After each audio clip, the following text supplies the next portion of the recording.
Well, here's your bag. Everything should be exactly as it. Cassian shook his head slightly, cutting her off. And yours is upstairs in my suite. I had it brought down for you. Relief washed over Nia, though her cheeks warmed with embarrassment. Thank you. I really appreciate it. For a moment, neither of them moved. Cassian's gaze lingered on her, as though he were trying to reconcile the woman standing before him with the traces of her life he'd glimpsed in the suitcase. The perfume, the journal, the photograph. He cleared his throat. Would you join me for coffee before you go? He asked, surprising even himself. His assistant shifted slightly in the background but said nothing. Nia hesitated. Every practical part of her wanted to say no. She had a shop to get back to, responsibilities, a life far removed from whatever orbit this man lived in.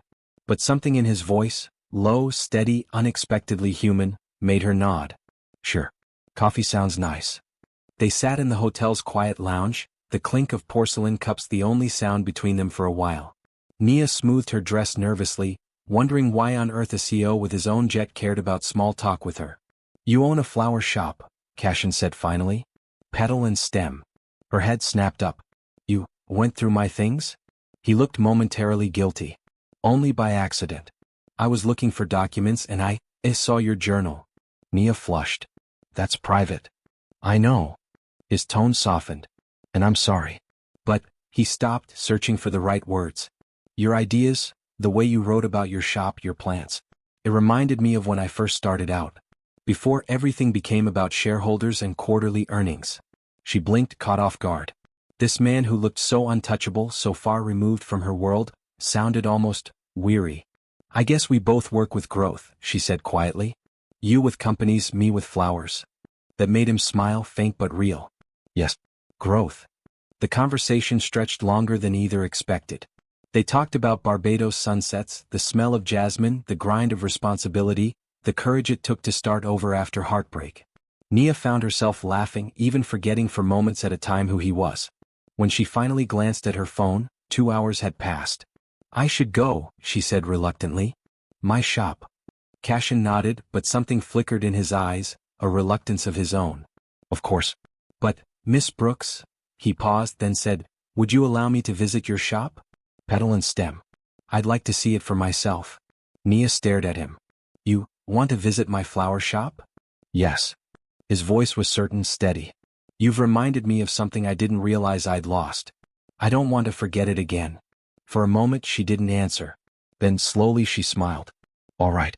But only if you promise not to buy it.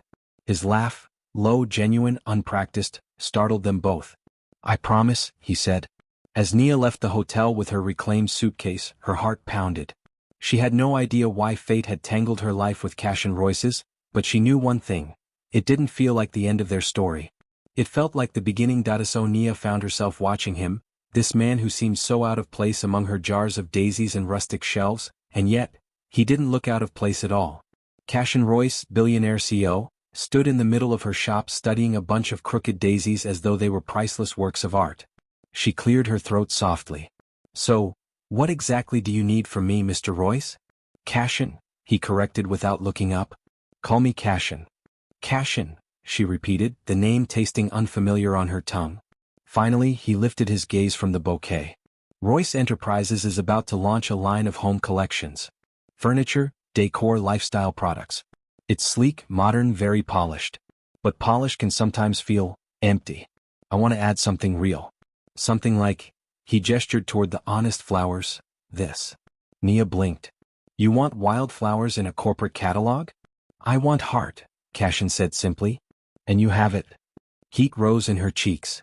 She wasn't used to compliments that felt genuine. I don't know. I'm just a florist. I don't design for glossy magazines. You do more than arrange flowers, he said firmly. You create spaces that make people feel something. I saw it in your journal sketches and I see it here. Her throat tightened. Nobody had ever spoken about her work that way before. Before she could find a reply, the bell over the door chimed again. Mrs. Donnelly, one of her regulars, shuffled in with her cane. Afternoon, Nia dear. I didn't realize you had company. Nia rushed over, grateful for the interruption. Hi, Mrs. Donnelly. Just picking up your usual? The elderly woman nodded, glancing curiously at Cassian. He stepped forward, offering a polite smile in his hand. Cassian Royce. A friend of Nia's. Friend. The word sent a strange flutter through Nia's chest. Mrs. Donnelly beamed at Nia as if she understood something unspoken, then left with her wrapped bouquet. When the door shut, Cassian turned back to her. She trusts you. That says a lot. She's a sweet woman, Nia murmured, brushing her hands on her apron. Lost her husband last year. Flowers make her smile, so I always try to have her favorite ready. Cassian studied her for a long moment, something shifting in his expression. Do you realize what you just said? She frowned. What do you mean? You don't just sell flowers. You give people pieces of themselves back. Joy. Memory. Comfort. That's rare, Nia. His voice dropped, lower, steadier. And I'd like to work with you. Her heart hammered, but she managed a teasing smile. You make it sound like I have superpowers. Maybe you do. The air between them grew heavier, charged. For a moment, it felt as though the entire world outside her little shop had gone still. Nia broke the silence first. I'll think about your offer. But no promises. That's all I ask, Cassian said softly. Then, almost reluctantly, he added, I should let you close up. She walked him to the door, their steps slow, neither in a hurry to end the moment. He paused with his hand on the handle, looking down at her with that same unreadable intensity that both unsettled and fascinated her. Thank you for letting me see your world, he said. Thank you for not laughing at it, she replied. His lips curved, the barest hint of a smile. I could never.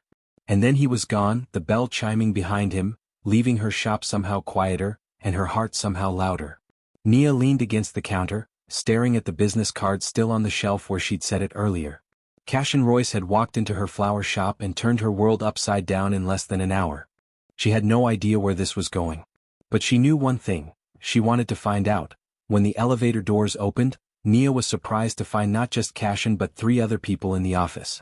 2 men and a woman, all in expensive suits, all looking at her with curious expressions. Cassian crossed the room immediately, his presence grounding her in the sudden wave of nerves. Nia, he said warmly as though she were the only one in the room. You're right on time. The woman with sleek blonde hair arched an eyebrow. So this is the florist you mentioned? Yes, Cassian replied evenly. This is Nia Brooks. She'll be consulting with us on the new line. Nia forced a polite smile, though her heart was racing. She hadn't expected an audience. It's nice to meet you, she said, setting her portfolio carefully on the table. Cassian gestured toward the samples laid out across the conference table. Go ahead, Nia. Her throat tightened, but she took a steadying breath. She'd practiced this moment all week. She opened her portfolio and displayed the photographs of her designs. Wildflower-inspired arrangements paired with linen textures, elegant roses to soften sharp modern lines, delicate pressed blooms to echo candlelight. These are my concepts, she began, her voice steadier than she felt. I wanted to create arrangements that don't just look pretty but tell a story. Flowers aren't decoration, they carry memory, emotion. They anchor a space. When someone lights a candle or sets a table, they're not just styling a room. They're trying to create a feeling. These arrangements are meant to complement that. Silence stretched across the table. One of the men leaned back in his chair, skeptical. This is very unconventional. Before Nia could falter, Cassian spoke. Exactly. It's unconventional because it's real. And that's what's been missing. The woman tilted her head. She's talented, I'll give her that. But does she understand the scale of what we're doing? We're not styling small boutique shops. Nia lifted her chin, surprising herself with her own boldness. I may not work on the same scale you do, but I understand people. And at the end of the day, people are your customers. If what they see doesn't move them, the scale won't matter. Cassian's lips curved slightly, almost imperceptibly, but his eyes shone with something like pride. She's right. The 2 men exchanged glances but said nothing further. After a moment, Cassian closed Nia's portfolio himself, his hand brushing hers as he did. Thank you, Nia. That will be all for today. Dismissed. But the way he said it didn't feel cold, it felt protective. She gathered her things, heart still hammering. As she turned toward the elevator, Cassian's voice followed. I'll walk you out. In the hall, away from the sharp eyes of his colleagues, she finally let out a breath. You could have warned me, she said, half teasing, half exasperated. I wanted them to see for themselves, Cassian replied calmly. His gaze softened as he studied her face. And you didn't disappoint. Heat rushed to her cheeks. I thought my knees were going to give out. But they didn't, he said quietly. You were brilliant. They reached the elevator, the moment stretching between them. Nia tucked a loose curl behind her ear, suddenly aware of the faint scent of jasmine rising from her skin. Cassian inhaled almost imperceptibly, his expression shifting as though he wanted to say something more, but the elevator doors slid open. She stepped inside. He didn't follow. Thursday 4 o'clock again? She asked, her voice steadier than she felt. His eyes locked on hers. Thursday. And Nia? Yes. He hesitated, then let the barest smile curve his lips. The jasmine suits you. The doors closed, leaving her breathless. Men like Cassian Royce didn't belong in flower shops on sleepy streets in Decatur. They belonged in boardrooms, behind podiums, splashed across business magazines. But when he looked at her like this, quiet, intent, unguarded, it was easy to forget all of that. She glanced away, her gaze drifting over the families picnicking on the grass, the joggers weaving through the paths, the sunlight filtering through the trees. Sometimes I wonder if we're too different, she admitted softly. Cassian's jaw tightened, but his voice stayed gentle. Different doesn't mean incompatible. It just means we have something to teach each other. Her chest warmed at his words, but fear still pressed against her ribs.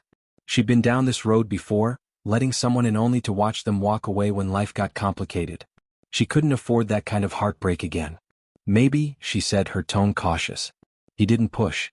Instead, he reached for her cup and tossed both of their empties in a nearby bin. Then, as though it were the most natural thing in the world, he threaded his fingers through hers. His hand was warm, steady, grounding. And just like that, the doubt faded, at least for now. The following week, Nia was so busy she barely had time to think. Orders at the shop piled up, and Royce Enterprises had moved forward with production on her concepts.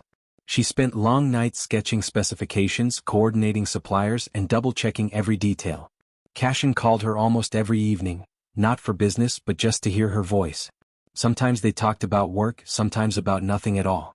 Once, he fell silent for a long stretch, and when she asked if he was still there, he said, I just like listening to you. It unnerved her how easily he slipped past her defenses. On Friday, Victoria stopped by the flower shop. She was just as polished here as she'd been in the boardroom, her heels clicking against the old wooden floor. This is charming, she said, glancing around at the shelves of vases and buckets of blooms. But her tone carried an edge. Can I help you? Nia asked, straightening. Victoria's smile didn't reach her eyes. I came to see the woman who's managed to captivate Cassian's attention. Nia's heart stumbled. Excuse me? Oh, don't be modest. Everyone at the office can see it. He doesn't look at anyone else the way he looks at you. She leaned closer, her perfume sharp and expensive. But be careful, Nia. Cassian's world is unforgiving. People talk. And not everyone will be thrilled about his interest in a florist from Decatur. The words lingered long after Victoria left. That night, when Cassian came by to pick her up for dinner, Nia couldn't keep the unease from her voice. Why me? She blurted as he helped her into the car. He looked startled. What do you mean? You could have anyone. Someone who fits into your world. Why are you spending your time with me? Cassian's expression hardened, but not with anger, with something closer to hurt. Because you don't see me as a headline. Because when you talk to me, you're not calculating what you can gain. Because with you I can breathe.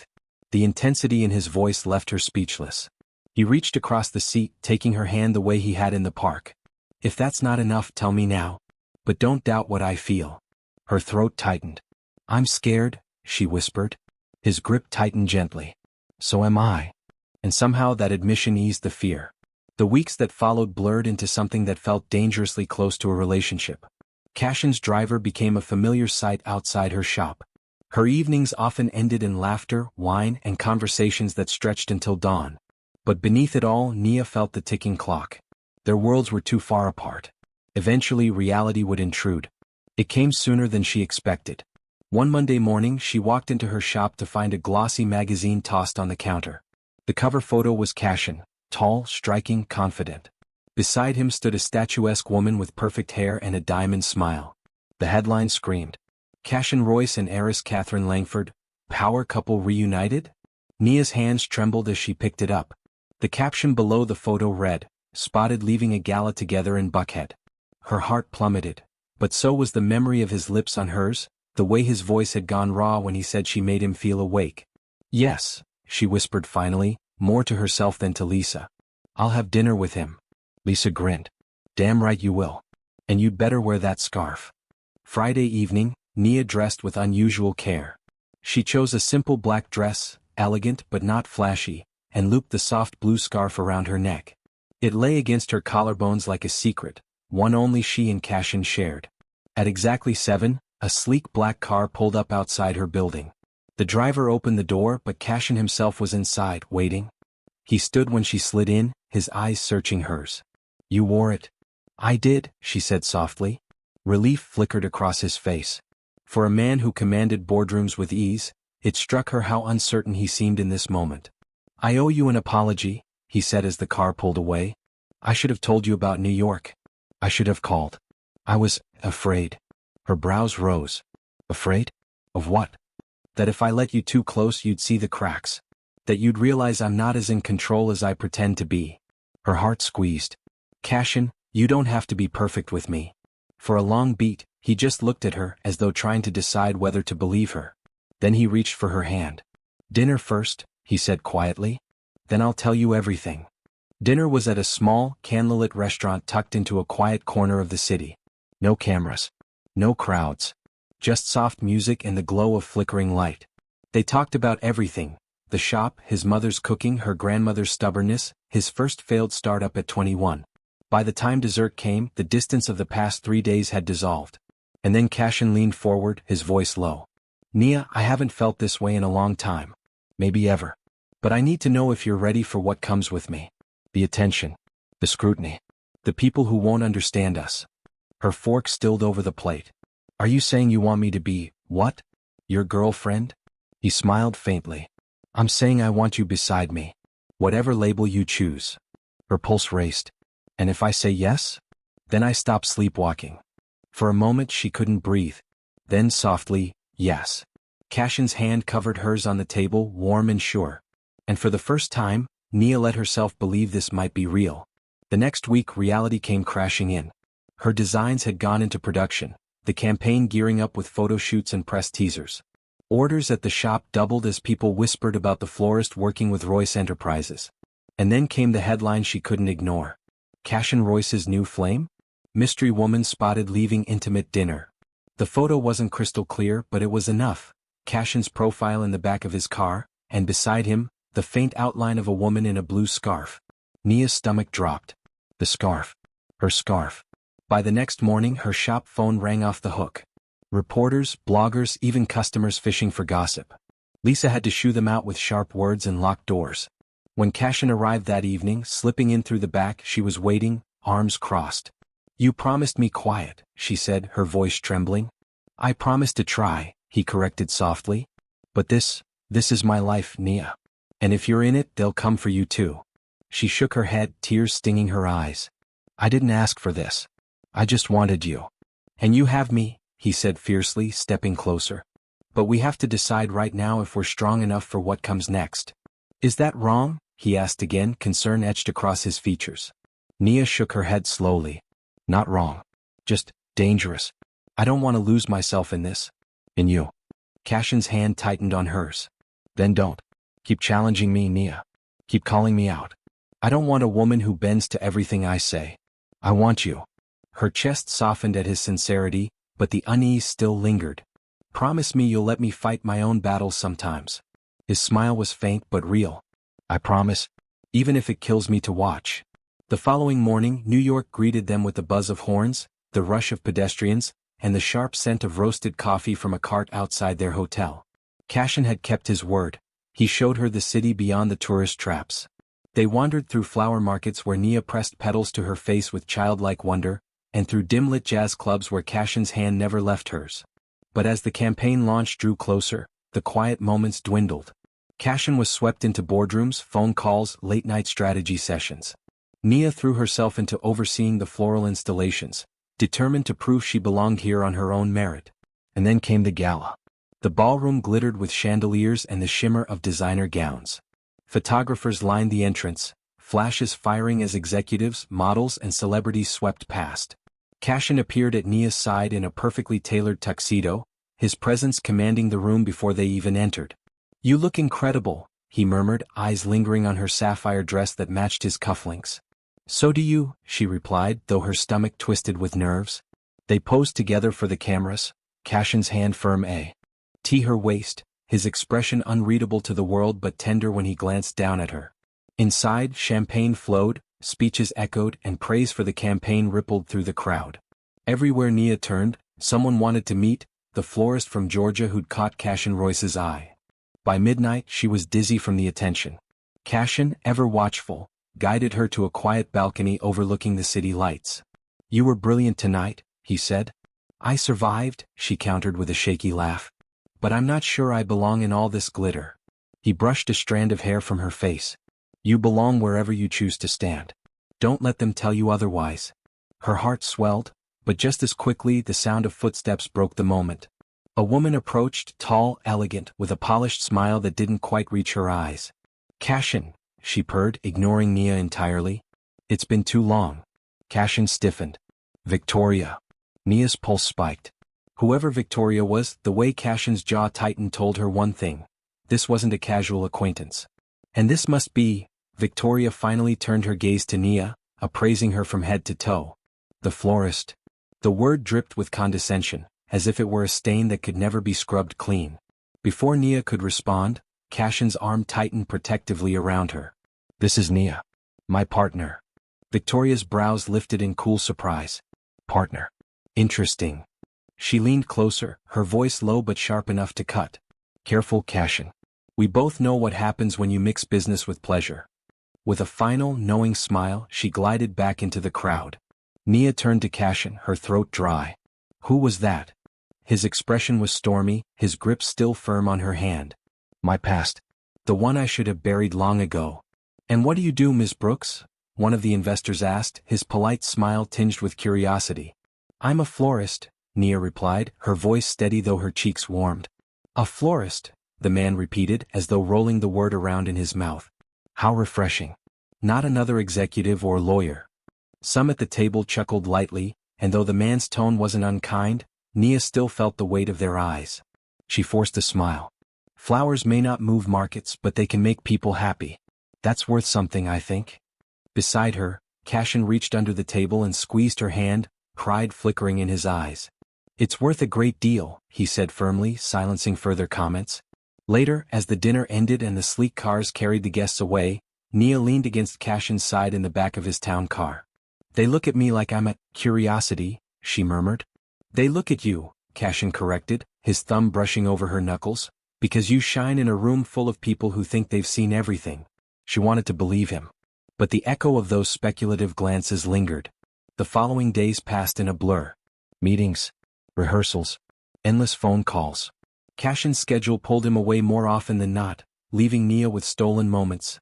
A quick breakfast together, a touch of his hand as he dashed out the door, a late-night return when exhaustion softened his sharp edges. But as the launch drew nearer, the distance between them grew. One evening, Nia sat alone in the penthouse living room, the city glittering outside while Cassian paced the study with his headset on, voice clipped and commanding. She could hear fragments of business jargon, negotiations that stretched on and on. Hours passed before he finally emerged, his tie loosened, eyes shadowed with fatigue. "You should be asleep," he said gently. "I waited," she admitted. Cassian sighed and sank beside her on the sofa, resting his forehead briefly against her shoulder. "I hate that this week is stealing me away from you." She stroked his hair. "This is your life. I knew that coming in. Doesn't mean I like it." His hand found her face, tilting it toward his. "When this launch is over, I'll make it up to you." But as he kissed her, she couldn't shake the fear that his world would always be like this, demanding, relentless, leaving little space for her. The night of the launch arrived. The ballroom glittered with light, every detail perfected. Nia's floral installations drew admiring glances and praise, though most whispers swirled around Cassian himself, the powerful CEO with the mystery woman at his side. She stood with him as cameras flashed, his hand warm at her waist. But beneath the glamour, her nerves were raw. Every smile felt brittle, every glance from strangers sharp with judgment. Midway through the evening, she excused herself, slipping out onto a quiet terrace. The cool night air eased her lungs, but her heart still pounded. Running away? Nia turned to see Cassian at the doorway, his bow tie undone, his expression soft. "Just catching my breath," she said. He crossed to her, sliding his arms around her waist. You were perfect tonight. Everyone saw it. She met his eyes, her voice low. But I'm not sure I can live in this world, Cassian. The cameras. The scrutiny. The constant attention. For the first time he didn't try to fix it. He only held her tighter, his silence heavy with understanding. And that was when the click of a camera shattered the moment. They both turned sharply. A photographer lurked just beyond the terrace doors, lens trained on them. Security moved quickly, but not before the shutter fired again. By morning, Nia's worst fear had come true. Her face was splashed across every news site. Headlines speculated about her background, her worthiness, her future with Cassian Royce. Strangers dissected her life with cruel precision, and nothing she did could stop it. As she sat at the breakfast table, scrolling through article after article, her hands trembled. Cassian entered, phone in hand, his jaw set like stone. He saw her pale face, the headlines on her screen. "Nia," he said, his voice low, dangerous with restrained fury. "I'll handle this." She looked up at him, tears stinging her eyes. "That's just it, Cassian. You can't. This isn't a problem to fix. This is your world. And I don't know if I can survive in it." The bell above the door chimed, and Cassian stepped inside, the city sunlight catching the edges of his perfectly tailored suit. He carried no briefcase today, no phone pressed to his ear. Just a smile, the one reserved only for her. "Smells like heaven in here," he said, inhaling deeply as his eyes swept over the arrangements. "Careful," Nia teased, wiping her hands on her apron. "If you keep saying things like that, I'll put you to work behind the counter." He crossed the shop in a few strides, ignoring the customers lingering near the cafe tables, and kissed her soundly. Applause broke out from a pair of college students. By the window, Nia flushed scarlet, but Cassian only grinned, unbothered. "You're late," she murmured against his shoulder. "I had to fight off 3 board members who wanted me on calls this morning." He brushed a stray petal from her hair. "But I told them no. I told them I had more important things to do." "Like me?" "Exactly you." She laughed, the sound light and easy. How far they'd come. Cassian glanced at the arrangement she'd been working on, a riot of color, wild and free. "Special order?" he asked. "Yes," she said softly. "For a wedding." His brows lifted. "Ours?" Her heart skipped, but she shook her head, smiling. "Not yet. One of my regulars. She's been waiting a long time for her happy ending." Cassian slipped an arm around her waist, pulling her close as he studied the flowers. "I'm glad you didn't wait," he whispered. "I almost did," she admitted. "I almost let fear stop me. But you didn't." "No," her gaze met his, steady now, no shadows in her eyes. "Because you made me brave." For a long moment they simply stood there, 2 worlds once impossibly far apart, now bound together by choice, by love, by the delicate, intoxicating fragrance of a perfume that had started it all. The little bell above the door chimed again, customers coming and going, life moving forward. But in Cassian's arms, Nia felt perfectly still, perfectly certain. The scent of her lingered in the air, jasmine, honey, and something uniquely theirs. And it was only the beginning. Cassian walked in, looking more relaxed than he had in the early days of their relationship. He had delegated more responsibilities at work, giving himself time to actually live his life. Time to be with her. "Ready for our trip?" he asked, kissing her cheek. They were leaving for Barbados that afternoon, returning to the place where Nia had found her courage. The place where their story had unknowingly begun. "Almost," she said, tying off the ribbon on an arrangement for Mrs. Patterson. Cassian looked around the shop at the thriving business Nia had built. "I'm proud of you, you know. For doing this your way. Thank you for letting me." She smiled up at him. "Even though I know it nearly killed you not to just write a check." He laughed. "I'm learning patience. It's a new skill for me. You're doing very well." She stepped back to admire the flowers. "There. Now I'm ready." As they left the shop, Cassian took her hand, lifting it to his lips in that gesture that still made her heart skip. "I have something for you for the trip." Outside, next to his car, stood a brand new suitcase, navy blue, just like the one she had mistakenly taken that fateful day. "I thought it was time to replace the old one," he said. "With some better memories." Nia smiled, touching the sleek new luggage. "The old one brought me to you. I'm kind of attached to it now." "Keep it for sentimental reasons," he suggested. "But use this one for our trip." There was something about the way he said it that made Nia suspicious. "Did you put something in it already?" A smile played at his lips. "Maybe." Later, as they prepared to board Cassian's private jet, Nia finally had a chance to open the new suitcase. Inside, nestled among tissue paper, was her peach scarf, the one that had been in her suitcase the day they met. And beneath it a small velvet box. Her heart pounded as she lifted the box and opened it.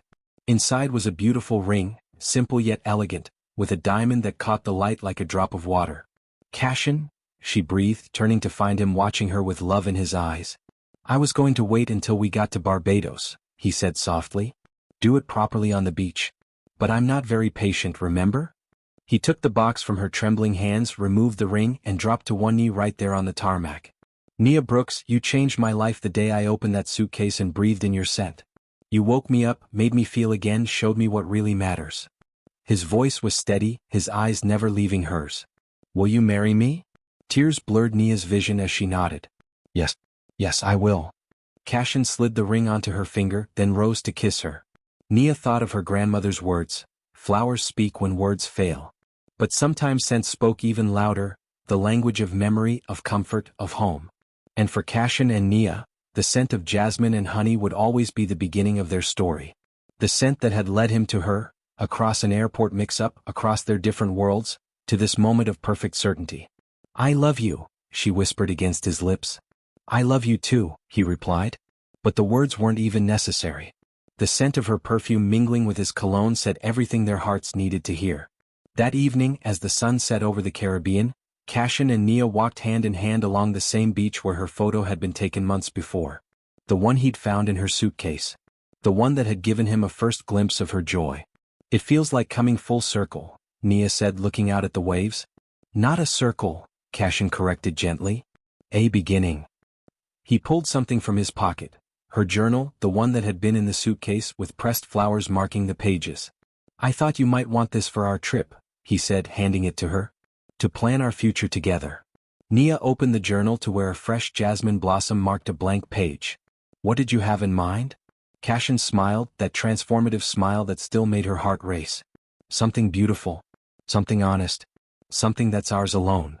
As the last light faded from the sky, Nia breathed in the scent of the ocean, of jasmine, of the man who had found her through a simple twist of fate, and the scent of her perfume.